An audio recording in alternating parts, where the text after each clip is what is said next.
Okay, we'll go ahead and get started.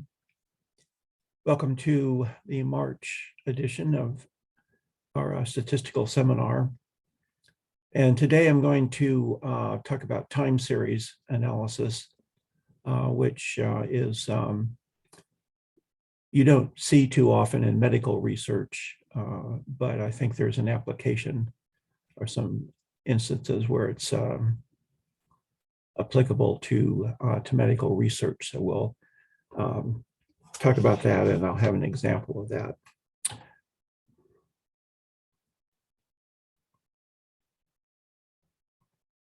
So I'm going to talk at some length about time series, what it involves, and how we analyze time series.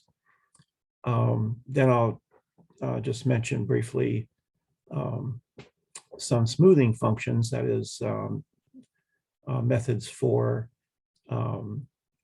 making a more smooth or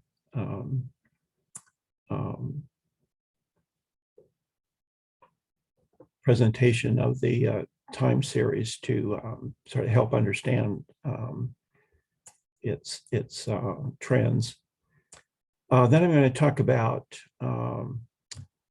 interrupted time series and how those are used, how that can be used in medical research. And it has, I think, some areas of research in medicine where it can be used effectively. And then at the end, I want to talk about the concept of cause and effect in the context of time series. So time series is different from our typical cross-sectional as well as within subject or repeated measures analysis. And so time series observations, at least in the past, occur at regular time intervals. So we can do daily, weekly, monthly, yearly series. And in more recent times, there's been methods to look at time series with irregular intervals. We're going to focus on the regular time interval analysis in this session. And time series analysis is mostly associated with econometrics. In that case, in that context, it's obviously used to forecast different things associated with the economy.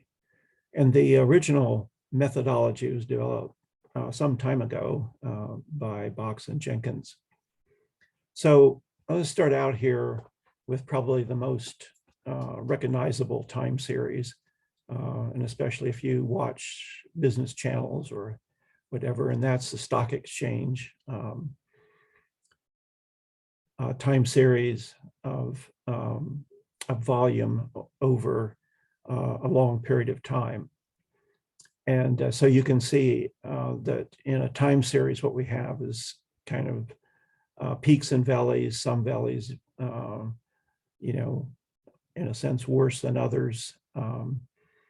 And we can look at different aspects of the time series. And essentially, what we're going to do is develop a model of the series. So, as I mentioned, the observations are per unit time. So, for example, in the previous slide, you could look at stock market volume at any given time period. More to application in medical research, we can look at summary data per unit time. So in the example, I'm going to look at monthly mean readmission, hospital readmission rates. And the basic idea of time series is that a value at any given time is a function of past values. So to illustrate that, introducing the concept of lags. And so if we have our time series here from time 1 out to time 10, then we can look at the relationship or the correlation between lags of the time points. So lag 1 would be looking at the correlation between time 2 and time 1, time 3 with time 2, and so on. And then our lag 2 would be time 3 with time 1, time 4 with time 2, and so on. And so what we expect and what we actually see is that the correlation between time points that are closer in time would be more highly correlated than points further apart in time. So for example, the correlation between time 2 and time 1 would be higher than, say, for example, the correlation between time 2 and time 10. And so this is referred to as serial correlation or autocorrelation, basically the idea that observations closer in time are more highly correlated than observations further removed in time. And so here's a way or a typical graph that you will see of the correlations related to the lag values. And so ACF stands for autocorrelation function. And so I have here just an example from correlations from -0.5 to a perfect correlation of 1. And so you can see that what happens here is that with increasing lags, the distance between observations gets longer than the smaller the correlations. And then it sort of recycles the pattern again. And then as the lags get closer in time, there's smaller and smaller correlations. The dotted line here represents like a 95% confidence interval. So the series of, or the components of a time series that we're interested in looking at and that we want to be able to describe and model are first of all a trend, increasing or decreasing over time. And if you remember the first slide I looked at the stock market, if you look at that, you can see that it's that from I think about March or April to the end of the time period that there appears to be an increasing trend. Then we want to look at whether there's a cycle. That is, if there's a series oscillation around the trend. And if there is, we refer to that as aperiodic. On the other hand, if there's a seasonal cycle, we refer to that as a periodic cycle. And so, for example, seasonal cycle would be, say that you would have toy sales, and there would be a time series of, say, profits for a toy company or a store that sells toys. But you would expect that around Christmas time, there would be an increase, there would be a spike in profits. And so this would be seasonal because you would expect that every year around Christmas time, the profits would increase. And then finally, random noise, which would be analogous to regression error variance. When we do regular regression, we get error variance around the estimation of the model parameters. And so in time series, we have the same thing when we refer to it as random noise. And so here's a couple of examples of periodic time series. On the left, time series of monthly deaths in the UK that are attributed to bronchitis, emphysema, and asthma. And so you can see that there's for both males and females, there's a cyclical sort of trend here. What's that related to could be seasons. And then in the right, a CDC time series of pneumonia and influenza mortality. And so you can see, again, there's a cyclical trend here, the red being the observed, and then the smooth line being some smoothing function of the observed values. And so you can see that there's really a seasonal cycle here, which would probably be related to winter or the fall or winter seasons, whether there be an increase in pneumonia and influenza. So we want to sometimes smooth a time series, that is, rather than looking at the more rough ups and downs of a time series, we can apply some different smoothing functions. And the one in particular that we're going to use to identify our time series is referred to as the moving average. And so a moving average is, as it implies, you take an average of time points over the length of the time series. And so, for example, a moving average of length 3 would, for example, we would take time 1 plus time 2 plus time 3, divide by 3. Then we would, for the next point in our time series, we take time 2, time 3, and time 4, divide by 3, and so on. And so this gives you a smoothing of the time series. Other functions can be actually regression type functions, whether they're linear regressions or nonlinear regressions. And so, for example, here I have 30-day readmission rates. I believe they're monthly, probably monthly regression or readmission rates. And so in the top panel, we have what's called a locally weighted least squares regression smoother. And the smoothing function sort of depends on what's known as the bandwidth. That's how big of an interval you want to take to smooth. And so you can see that the lowest smoother gives you kind of a smooth sort of trend.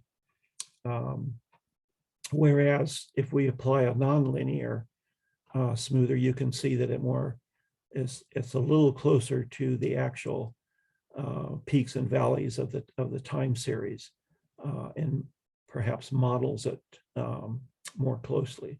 So depending on the context of what you want to show, one or the other of these will be the more appropriate smoothing functions to use.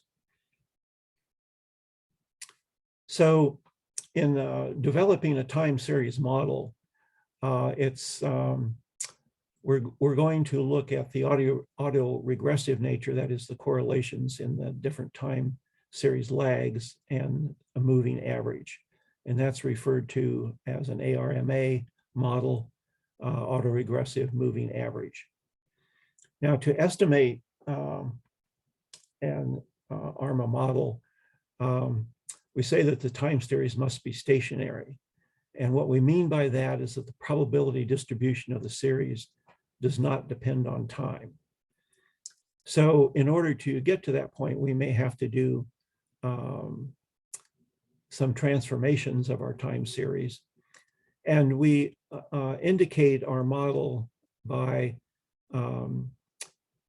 up to 3 different components. And so an autoregressive moving average, where P stands for the autoregressive component and Q is the moving average component. So we have both the correlation structure as well as some moving average, whether we do a moving average of 3 time points or 4 time points. And I might add, in a moving average, the bigger the time points that you average, the smoother it the smoother the function is going to look. And then we, in order to achieve stationarity, we may have to do what's called differencing. And we refer to that as an ARIMA model or an ARIMA model, where the I is integrated. So we have an autoregressive integrated moving average model. And the components of this are, as before, the autoregressive component the moving average component Q, but now we've introduced an integration or a differencing. And by differencing, it's just as the name implies, we difference the time series by subtracting any point at time t and subtract the value from t minus 1. And we do that across the entire time series. And so let me illustrate that. So here is a time series of IBM stock prices. And so you can see that there's quite a bit of variation here. And so it's highly unlikely that this time series is stationary. And so what we're going to do is we're going to difference this time series.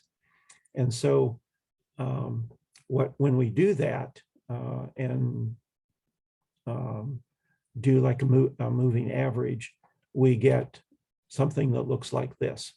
And so this is the time series that where we're going to develop our model. And then if we want to do any comparisons of time series, this is the time series, the difference time series that we'll use for that modeling and for any comparisons that we might want to do. Okay, so given that really brief introduction to time series, I want to talk about the use of time series in medicine.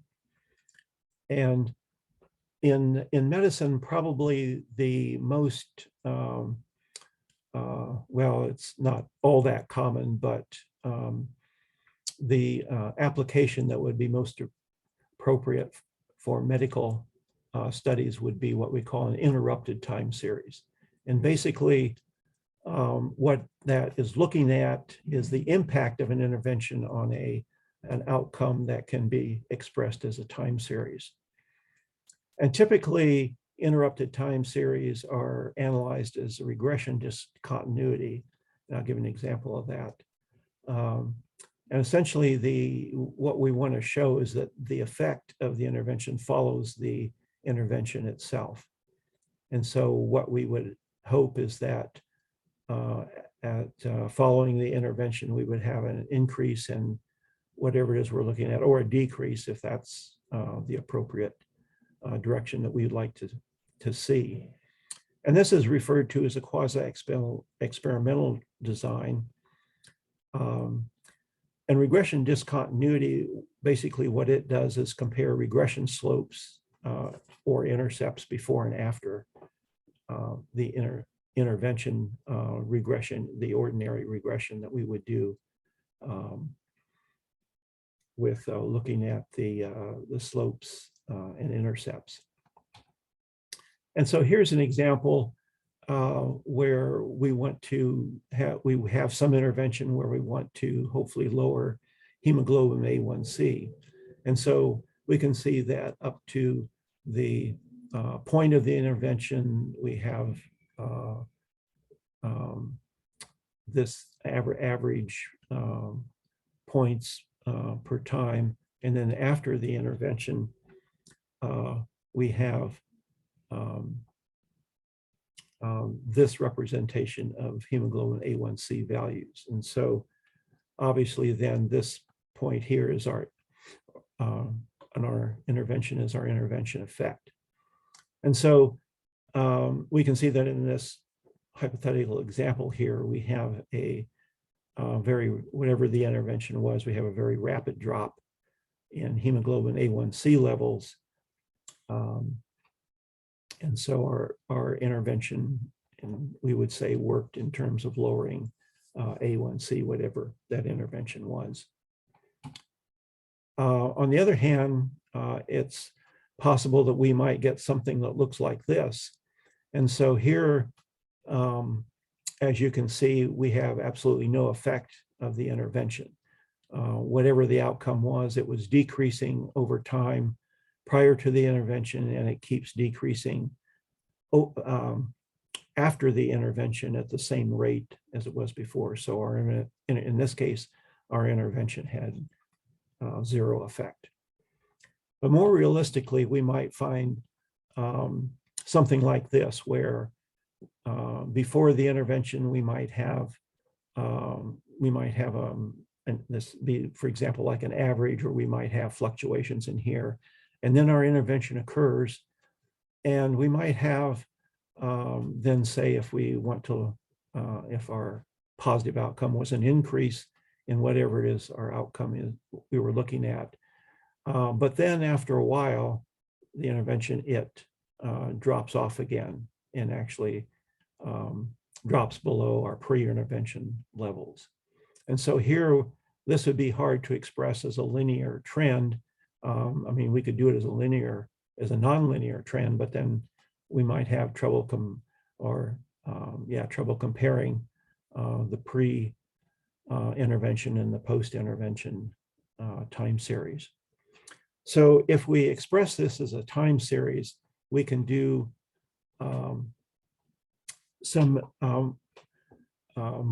we can get more information and do some more kind of, I guess, cool things than just doing a regression discontinuity analysis. And so I want to use an example here from a study we did some years ago on the impact of a care management program on 30-day readmission rates. And so as you're probably aware, at least it's some years ago, there was a big thing about reducing readmission rates. There's also a thing about issues about shortening hospital length of stay.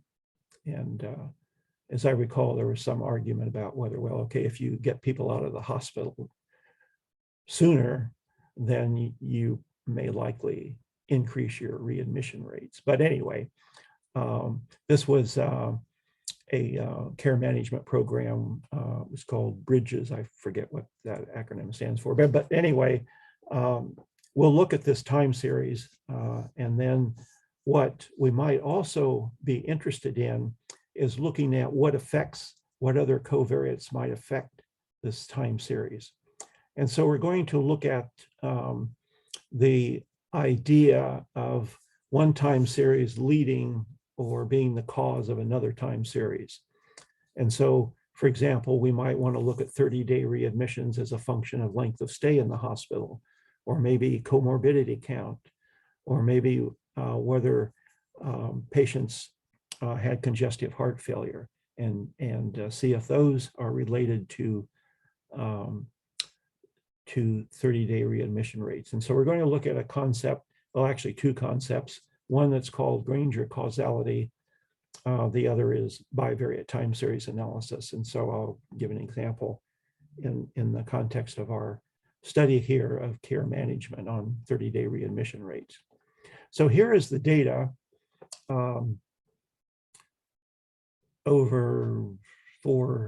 so it's monthly 30-day readmission rates over about 3 or 4 years. So each number represents an aggregated rate.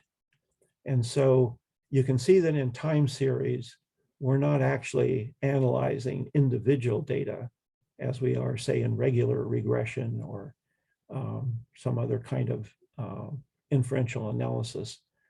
But we're analyzing either sums or counts or averages.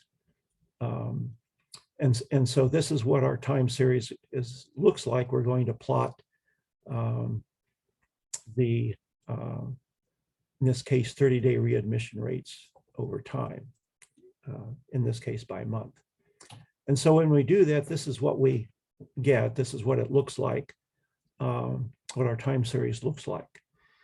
And so what we want to do is we want to find a model for this particular time series, an autoregressive moving average model.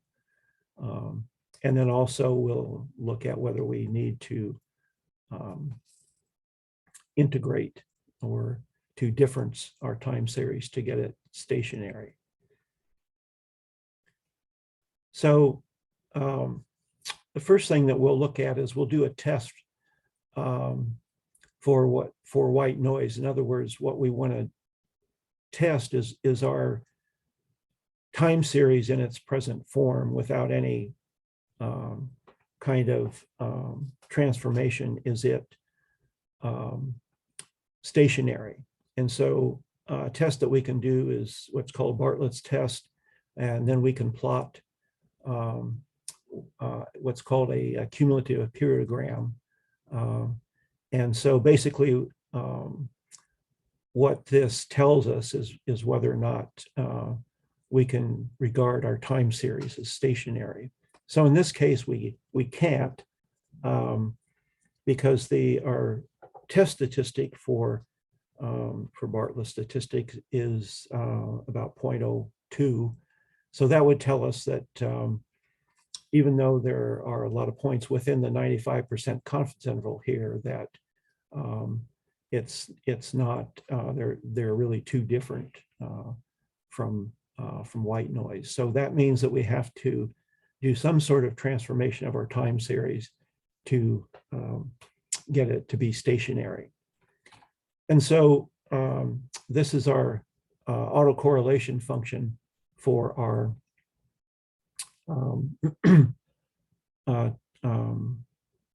readmission, 30-day readmission time series. And so we have on the horizontal axis the lags, the correlations on the vertical axis, and then so we can see that at different points we have higher correlations than others.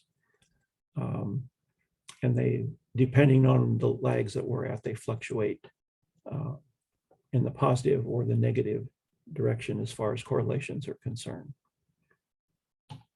So what we want to do then, and I've done this in Stata, you can do time series in SAS and R, and probably other packages as well. So the way that we set this up is that we're going to test some models here. And so my I30X is the observations that we're looking at, the monthly readmission rates. And so the first model that I'm going to look at is autoregressive integrated moving average. And so that would be designated by a 1, 0, 1. We're not doing any difference yet. So the differencing component is 0. And then I'm going to add to that a seasonal autoregressive integrated moving average. And so that's is going to look like our main time series, except we're going to add a seasonal component. And here I've added a yearly or a 12-month seasonal component, but also looking at it as a autoregressive moving average model. And so in my output here, what I get is an indication of whether my different components are significant or not. And so the first coefficient here, the constant, that would be the mean of the entire time series. So that would mean that overall the readmission rate for the several years that I've looked at is 7.6 per month. Now, I want to add here that when you do statistical significance testing in time series, the p-values that you get are dependent on the number of time points you have, not the number of patients like you have or the number of subjects that you have when you do ordinary regression. And so then we have a test for our autoregressive component, our moving average component, and then our seasonal components. And so it looks like they're all statistically significant except for the autoregressive, the correlation. So that's saying that, well, maybe there's no correlation between the time points at all, but that may or may not be the case. So then what we want to do is we'll look at another model. So in this case, I've taken away the seasonal component and I have just an autoregressive moving average model 101, no differencing yet. And so again, I get a similar coefficient here that would be the mean of the time series, and then the coefficients for the autoregressive component and for the moving average component. So then I might say, because in one model, the autoregressive component wasn't statistically significant, so maybe I'll try just a model that only has a moving average component. And again, both the constant and the moving average coefficients are statistically significant. Well, how do I decide which one I'm going to use? Well, we can use a test of models like we can in ordinary regression and look at the information criteria. And so here's, so first of all, here's another model where I put back in the autoregressive, but didn't include a moving average component. So in looking at all these different models, as I mentioned, we can look at the information criteria. The chi-Ks are Bayesian information criteria, and then whichever one is smallest, that's the one that I could use for my model. And so with my different models that I've tried, you can see that the smallest one is an autoregressive moving average, or is just actually, it has only the moving average component, and a seasonal moving average component, a yearly moving average. And this isn't really much different. In fact, they aren't different from the one that has an autoregressive moving average component for both the main time series and for the seasonal series. So in my model, I think I used the last one here where we had a autoregressive. There were correlations between the lags of the time series and the moving average component. So here is the overlay of my model, my moving average model, over the observed time series. And so you can see that what it's done is hopefully made it stationary, that is, that the distribution of the observations here, the rates are distributed the same over time. And so again, what I'm going to do then is my Bartlett's test to see if this is in fact the case. And so now when I do my Bartlett's test for white noise, it turns out to be not statistically significant.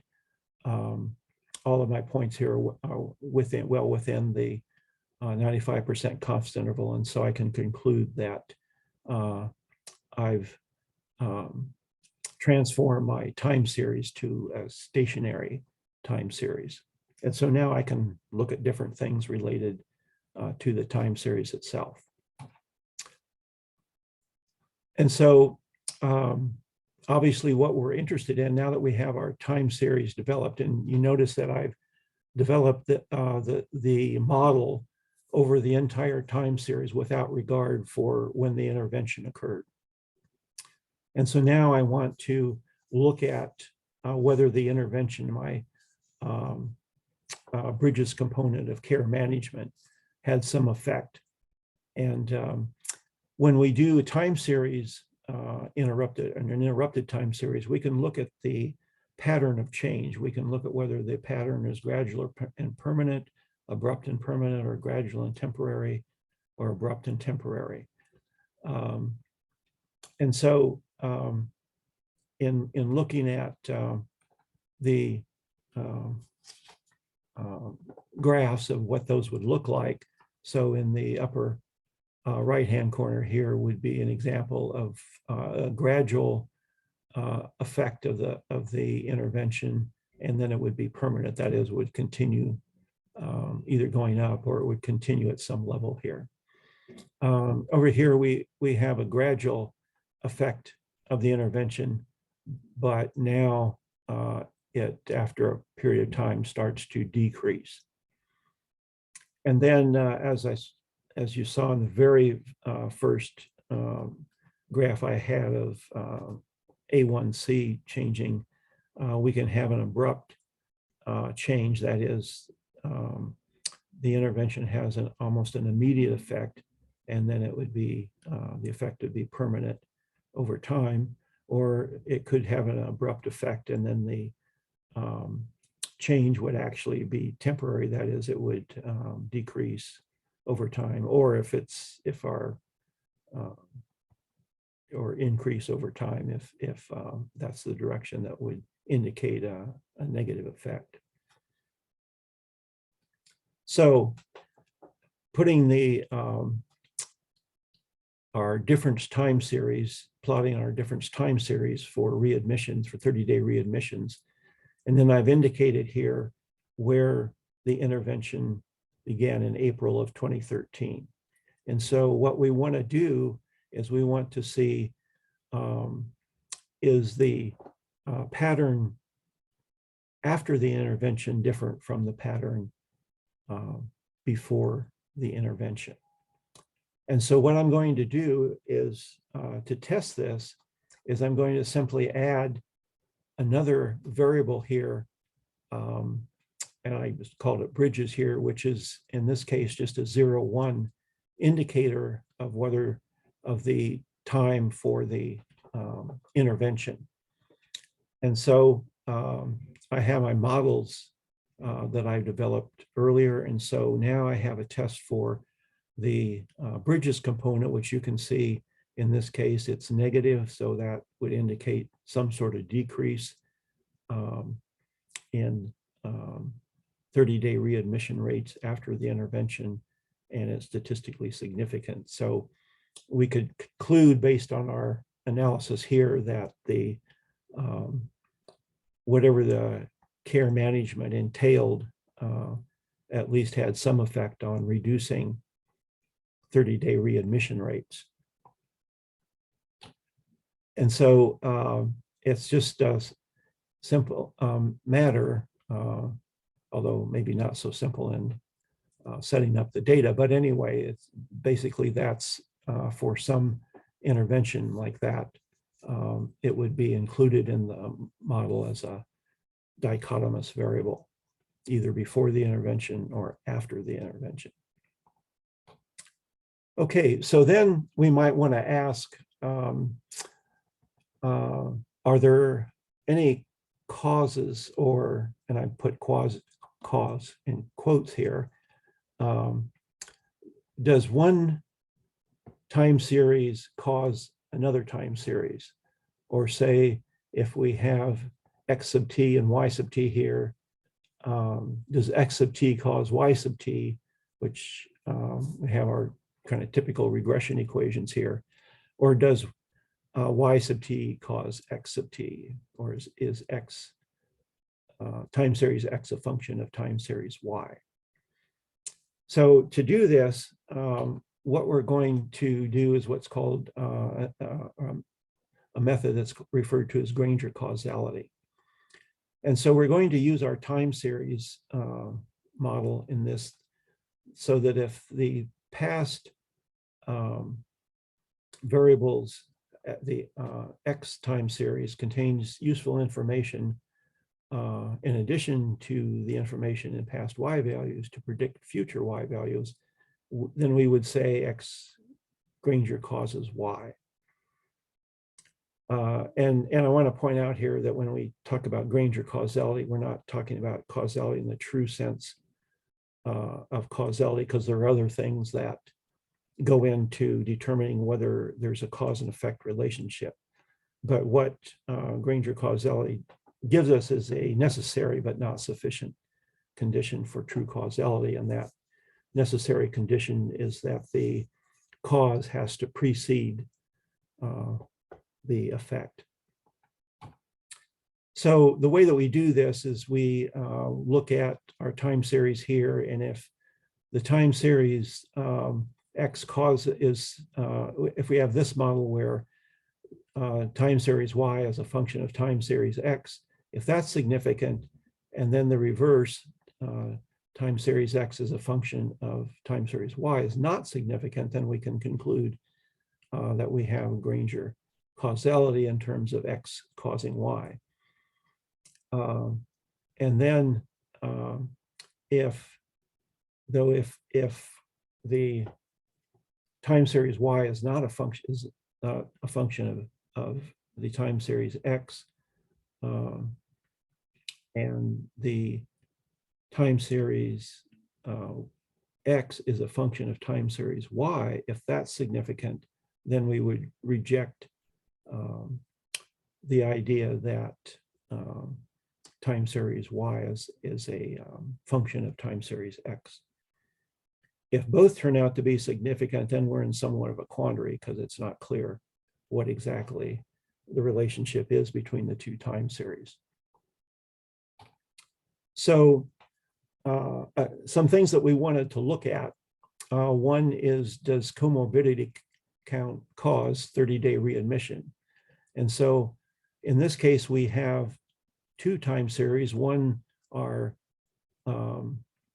readmission time series that we calculated earlier, indicated by the blue line.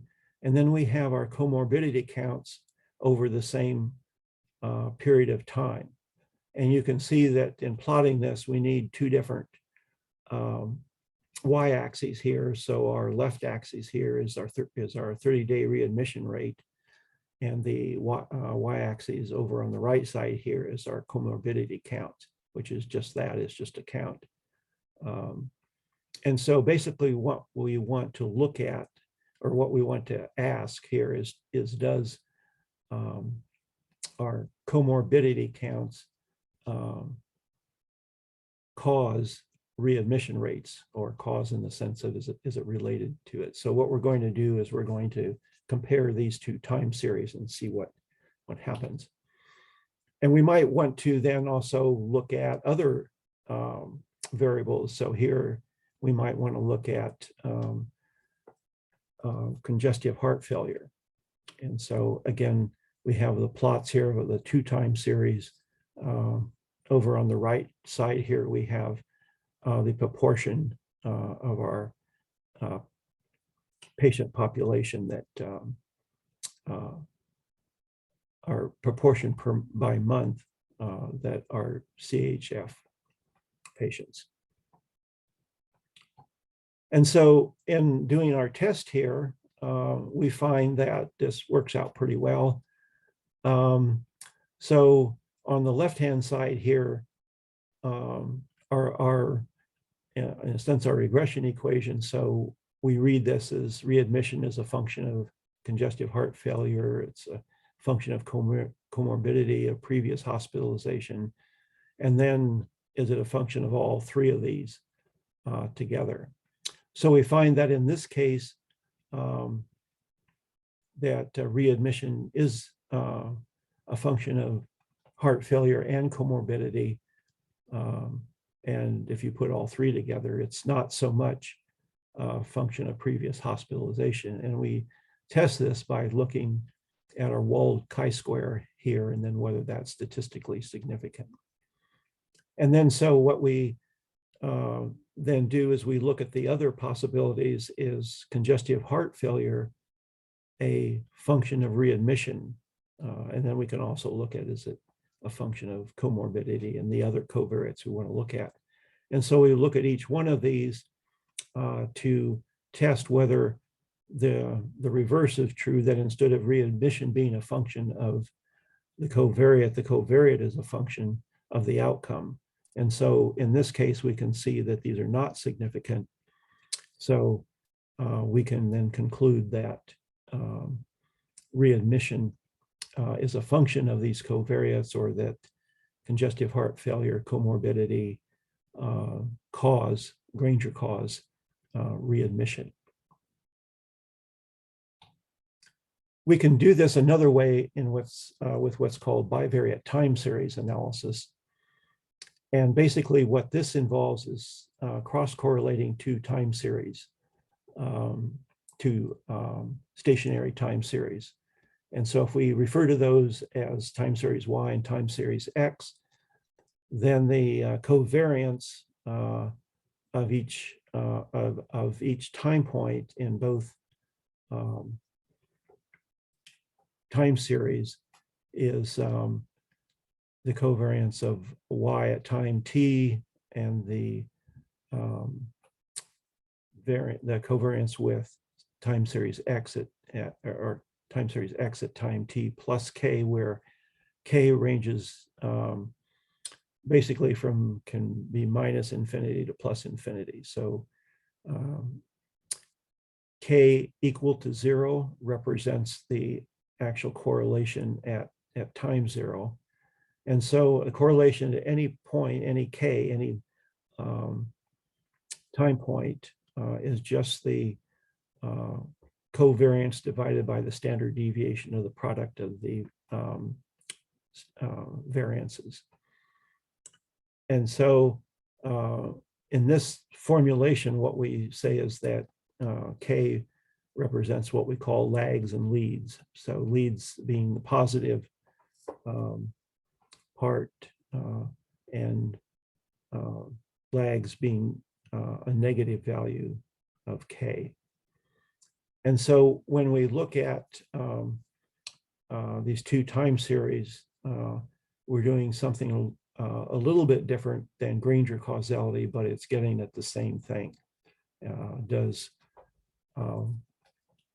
the time series Y lead the time series K, or X, or does the time series X lead time series Y? And so this will give us a sense of which one causes, in a sense, the other. So in doing, if we set it up where we want to look at the time series Y as a function of time series X, then if we have a peak in a correlation that appears on the plus side of K, then we can say that X leads Y. If the peak in correlations over the lags and leads appear on the negative side of K, then we would have to say that X lags Y, or in this case, the other way around, Y leads X. So if we're suggesting here that, or hypothesizing that X leads Y, or that Y is a function of X, time series X, then the correlations on the negative side should be statistically 0, and they should be significantly greater than 0 on the positive side if X leads Y. And again, leads here would be a necessary but not sufficient condition for true causality. If we find that if Y leads X, then we have the reverse of our time series, that X is not leading Y, but Y is leading X. Okay, so I have some time ago, actually quite a while ago, I did an analysis of data that illustrated this really well. And so basically what this study was looking at the relationship between neuron firing and urinary bladder contractions that was measured by pressure. And so the data was obtained almost instantaneously, or I think maybe every 30 seconds or something over a day or so. So we have a really long time series. And so the data would look like this. So we would have our pressure, our time, and then on the right-hand side here, we have our neuron firings, how many occurred. So those are just counts. And so this is the series here that we want to correlate is the pressure with the neuron firings. Okay, so this is, if we graph the data, this is what it would look like for one of the groups of neurons, where on the left here we have pressure, which is represented by the black time series, and over here we have the counts of the neurons firing, which is in red. And so if we look at this, we can see that, well, maybe it looks like there probably is some sort of relationship here. And then this is a plot for another set of neurons, again, this with the same axes, vertical axes of pressure and then just frequency. And so when we cross correlate these, we get this really nice plot here that shows exactly what we hoped it would show for the different sets of neurons. And in this case, we're positing that the neuron firing causes pressure. So pressure is a function of neuron firing. And so we get exactly what we had hoped we'd get here. The correlations on the lags on the negative side of K in the formula are pretty much non-significant. We have a peak of correlations of here on the positive side, and they occur at about lag 3 or 4 here maybe. And then after that, it dies out and the correlations are no longer significant beyond that with greater lags. So basically, this is confirming our hypothesis that neuron firings are causing the increase in pressure. So this is just an example of using bivariate correlation analysis, or it's also known as cross-correlation analysis, to compare time series. So to sum up here, in medical research, time series is, you can use it, I think, quite satisfactorily, quite well for assessing an intervention effect or implementing some intervention, so that you have outcome data before and after the intervention. And so we've looked at an example here of 30-day readmission rates. Another area where we used it in a practical application is looking at ICU infection rates over a period of time, and there being some intervention designed to reduce infection rates. Time series forecasting is basically what, for the most part, time series is used for in the area of econometrics. And so basically what, of course, as you know, they're trying to do is predict, say, stock market behavior, or in the future based on past performance, which of course isn't always that accurate. For medical research, as time series, at least in my view, is not very useful for predicting patient outcomes, like we do when we do regular, say, regression of having a model predicting survival, or predicting reoccurrence, or something of that sort. And then I think it also is, if you have 2 or more time series, and assessing the relationship, and then looking at whether you can conclude that one series is causing the other in the statistical sense of leading or lagging the other time series. And so in the example I had of looking at readmission rates, we might want to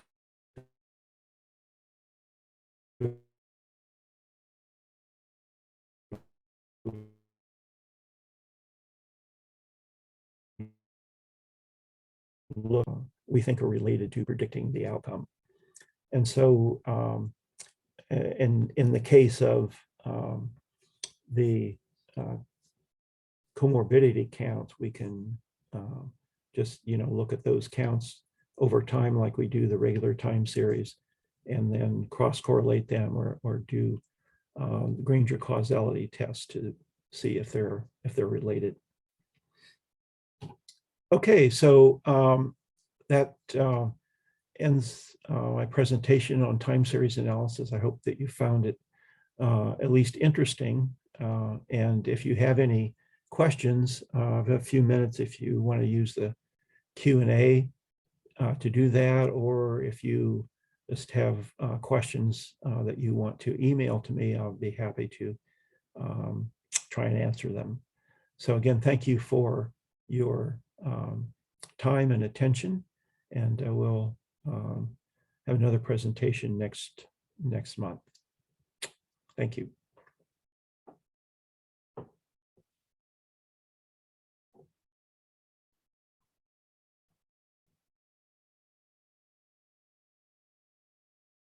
Yes, the slides will be sent out to every registered participant, so they'll be sent out in a couple of days from Georgetown,